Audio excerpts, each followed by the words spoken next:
ସନ୍ଧ୍ୟା ବେଳେ ବା ସକାଳେ ଚା ସହିତ ହେଉ ବା ପିଲାଙ୍କୁ ଟିଫିନ୍ ବକ୍ସରେ ହେଉ ବା ଘରକୁ ଗେଷ୍ଟ ଆସନ୍ତୁ, ଏହି ଛୋଟ ନିମିକିର ଚାହିଦା କାହିଁରେ କ'ଣ? ସେଥିପାଇଁ ଗୃହିଣୀମାନେ ସବୁବେଳେ ଏହି ଛୋଟ ନିମିକିକୁ ସାଇତିକି ରଖିଥାନ୍ତି। ଆପଣମାନେ ତ ଅଟା ବା ମଇଦାରୁ କରିଥିବେ, କିନ୍ତୁ କେବେ କ'ଣ ସୁଜିରୁ? ସିଏ ପୁଣି ସମ୍ପୂର୍ଣ୍ଣ ଅଲଗା ପଦ୍ଧତିରେ ଏଇଭଳି ଛୋଟ ନିମିକି ତିଆରି କରିଛନ୍ତି। ଚାଲନ୍ତୁ ମୁଁ ଆଜି ଏହାର ପ୍ରଣାଳୀ ଆପଣମାନଙ୍କୁ ଶିଖେଇବି। ଏଠି ମୁଁ ପ୍ରାୟ 300 ଗ୍ରାମ ସୁଜି ନେଇଯାଇଛି। ଏଇ ସୁଜିଟି ଟିକେ ମୋଟା ଦାନା ଥିବାରୁ ବା ଯେକୌଣସି ସୁଜି ଆପଣ ନିଅନ୍ତୁ, ତାକୁ ଆମେ ଟିକେ ଗ୍ରାଇଣ୍ଡିଙ୍ଗ କରିକି ପାଲିସ୍ କରିଦେବା। ତାହେଲେ ଯାଇକି ଆମର ନିମିକିଟି ଏକଦମ ପରଫେକ୍ଟ ତିଆରି ହେବ। ଦେଖନ୍ତୁ ଦାନାଟି ଟିକେ ମୋଟା ରହିଛି। ଏବେ ଆମେ ତାକୁ ଗ୍ରାଇଣ୍ଡିଙ୍ଗ କରିକି ନେଇ ଆସିବା। ଗ୍ରାଇଣ୍ଡିଙ୍ଗ କରିସାରିଲା ପରେ ଦେଖନ୍ତୁ ସୁଜିଟି କେତେ ପାଲିସ୍ ହେଇଯାଇଛି।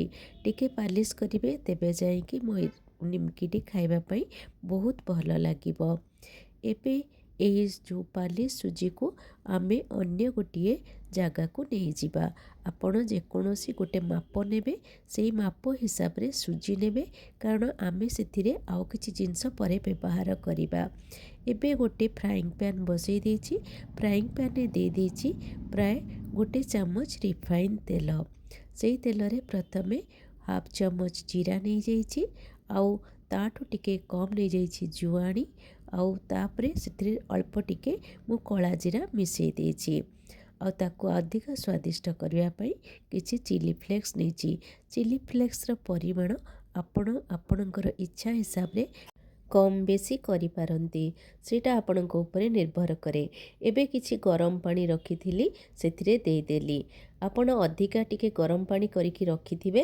ଏବେ କ'ଣ କରିବା ନା, ସେ ଯେଉଁ ଆମେ ତିଆରି କରିଥିଲୁ ତେଲରେ ସମସ୍ତ ପ୍ରକାର ମସଲା ଦେଇକି ତଡ଼କା, ତାକୁ ଆସ୍ତେ ଆସ୍ତେ ସୁଜିରେ ପକେଇକି ଗୋଳେଇବା। ଏକାଥରେ ଢାଳିବେନି, ଆସ୍ତେ ଆସ୍ତେ କରି ଢାଳିବେ। ଯେଉଁ ଗିନାରେ ମୁଁ ସୁଜି ନେଇଥିଲି, ମୁଁ ଗୋଟେ ଗିନା ସୁଜି ନେଇଥିଲି, ତ ତାର ମୁଁ ପ୍ରାୟ 3/4 ପାଣି ନେଇଥିଲି। ତ ଆପଣ ଗୋଟେ ଗିନା ସୁଜିରେ ଗୋଟେ ଗିନା ଗରମ ପାଣି କରିକି ଆସ୍ତେ ଆସ୍ତେ କରିକି ସେଥିରେ ଦେଇକି ଏଇଭଳି ଭାବରେ ମିଶାଇବେ। ଏଇଭଳି ଭାବରେ ଆମେ ମିଶାଇ ସାରିଲା ପରେ ତାପରେ ଆମେ ସେଥିରେ ଗୋଟେ ଡୋ ବନେଇବା। କିନ୍ତୁ ଏଇ ଡୋଟା ପ୍ରସ୍ତୁତ କରିବା ପାଇଁ ବହୁତ ସହଜ, ଏବଂ ଆପଣ ନିଜେ ଯେତେବେଳେ ତିଆରି କରିବେ ଜାଣିପାରିବେ।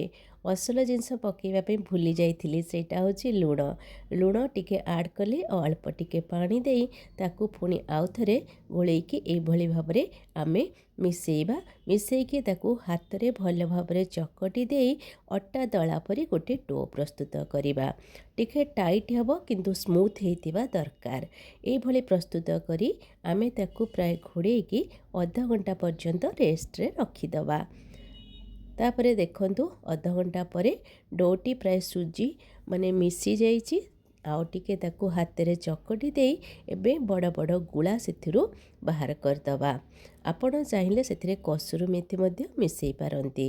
ତାପରେ ଆମେ ଗୋଟେ ବେଲଣା ପେଡ଼ିରେ ଅଳ୍ପ ଟିକେ ଅଟା ଦେଇକି ତାପରେ ସେ ଯେଉଁ ଗୁଳା ଗୁଡ଼ିକ ଆସ୍ତେ ଆସ୍ତେ କରି ଗୋଲ ଗୋଲ ରୁଟି ପରିକା ବେଲିବା। ଆଶା କରୁଛି ଏପର୍ଯ୍ୟନ୍ତ ମୋର ଭିଡ଼ିଓଟିକୁ ଆପଣମାନଙ୍କର ବୁଝିବାରେ କୌଣସି ଅସୁବିଧା ହେଇନଥିବ। ଯେମିତି ଆମେ ରୁଟି ବେଲୁ ସେଇଭଳି ଭାବରେ ବେଲିବା, ଏବଂ ଅଳ୍ପ ଟିକେ ଅଟା ତଳେ ବା ତା ଉପରେ ଦେଇକି ବେଲିବା। ତାପରେ ଏବେ ଛୁରୀ ସାହାଯ୍ୟରେ ଆପଣ ଆପଣଙ୍କର ଇଚ୍ଛା ମୁତାବକ ସେପ୍ ଦେଇକି ତାକୁ ନିମକିକୁ କାଟି ପାରନ୍ତି। ମୁଁ ଏଇଭଳି ଭାବରେ କାଟିଛି। ଆପଣଙ୍କୁ ଯେମିତି ସୁବିଧା, ଆପଣଙ୍କୁ ଯାହା ବି ଭଲ ଲାଗେ ଆପଣ ସେଇ ହିସାବରେ ନିମିକି ଗୁଡ଼ାକର ସାଇଜ୍ ଦେଇପାରନ୍ତି। ମୋର ଭିଡ଼ିଓ ଗୁଡ଼ିକ ଆପଣଙ୍କୁ ଭଲ ଲାଗୁଥିଲେ ମୋର ଚ୍ୟାନେଲଟିକୁ ସବସ୍କ୍ରାଇବ୍ କରନ୍ତୁ, ବହୁତ ସାରି ମାତ୍ରାରେ ଲାଇକ୍ ଆଉ ସେୟାର କରନ୍ତୁ। ଆଉ ଯଦି ଫେସବୁକ୍ ପେଜ୍ରେ ଅଛନ୍ତି, ନିଶ୍ଚୟ ମୋତେ ଫଲୋ କରିବାର ଅନୁରୋଧ ରହିଲା। ଗୋଟେ ସୁନ୍ଦର କମେଣ୍ଟସ୍ ଦେବା ପାଇଁ ଆଦୌ ବି ଭୁଲିବେନି। ଦେଖନ୍ତୁ ଏଇଭଳି ଭାବରେ ଛୁରୀରେ ଆସ୍ତେ ଆସ୍ତେ କରିକି ଆପଣ କାଟିଦେବେ। କାଟିବାରେ କୌଣସି ଅସୁବିଧା ହେବନି। ଅଳ୍ପ ଟିକେ ଟିକେ ଅଟା ଲଗାଇ କାଟିଦେଲେ କାଟିବାରେ କୌଣସି ବି ଅସୁବିଧା ହେବନି।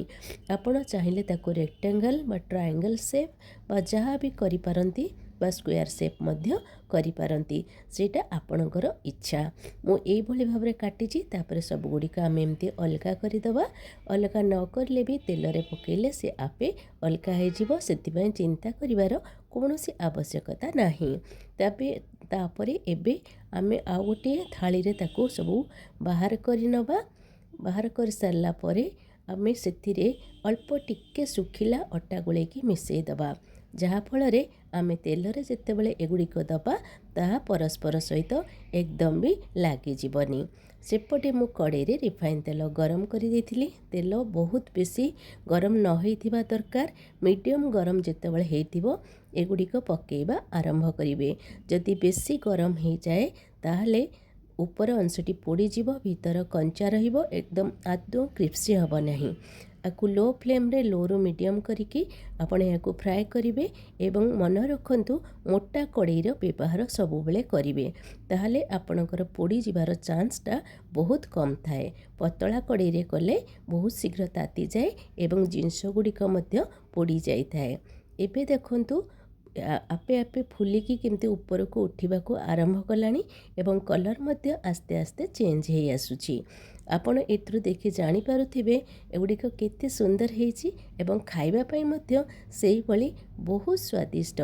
आम घरे तो सबु पूजा पर्व रे आर डिमांड बहुत अधिका थाए। तेणु जेकोसी जगह को गले बा काहाकू दबार थिले बा एमती भी चा सांगरे खाइबाकू हेले मो एइथुरु तयारी करी डब्बाए लेखा करिकी घरे सबुबेले रखी थाए। ताहले आपण मध्य वीडियो गुड़ी को भल भाबरे देखिबे एवं फॉलो करिवे। देखंतु एबे हेई आसिलानी, याकू आमे छाणीकी अन्य गोटिए जगह को बाहर करदबा। अन्य गोटे जाली रे मु काढ़ी रखुची कहीं तेल गुड़िक भल भाबरे निगिड़ी जीवो। एथिरु टिके तेल बाहर तो तेल गुड़िक भल भाबरे निगिड़ी जीवो। आपण चाहिले टिश्यू पेपर व्यवहार मध्य करि परिबे। एही निमकी आपण मैदारे तैयारी करछंती किंतु सुजी रे एभले निमकी थरे तैयारी करंतु, देखिबे आर स्वाद आपन को निश्चय भल लागिबो एवं थरे कले समस्ते आपन को पाखरे डिमांड करिवे ए सुजी रे ए छोट छोट निमकी तैयारी करिया पई। एबे देखंतु मु प्राय सबु छाणी सारिची एवं छाणीला बेले मन रखिबे फ्लेम टी को लो रु मीडियम करिके छाणीबे। तापरे आउ गोटे भारी मु सेथिरे पकई देली। एथर टिके निमकी गुड़िक टिके बड़ बड़ साइज रो काटिची। तो निमकी रो साइज बड़ बा छोट एवं 3 कणिया हो बा 4 कणिया हो जहाँ भी हो आपन को जेमती लागे आपन बा रेक्टांगल माने डायमंड शेप रे हो आपन काटी पारंती। एबे सेकेंड भारी रे मध्य निमिकीटी हेई आसिलानी। एई भली भाबरे आपण जदि प्रोसेस गुड़िक ठीक भाबरे फॉलो करिवे ताले आपणकर सुजीर छोट निमकी मध्य एई भली भाबरे बहुत परफेक्ट हेकी तैयारी हेबो। देखंतु आवाज रू केते क्रिप्सी लागुची ना। आउ आपण एथरो देखिकी जानि पारुथिबे कलर भी केते सुंदर हेची, खाइबा पई मध्य सेमती स्वादिष्ट। आउ मैदा निमकी ठारू आर स्वाद एकदम अलगा। थरे तैयारी करंतु एवं आपण एहाकू बहुत दिन पर्यंत मध्य स्टोर करिकी रखी परिबे। ताहले मोर वीडियो गुड़िक जदि भल लागुची आउ थरे अनुरोध रहिला दया करी लाइक आउ शेयर करिवे। धन्यवाद।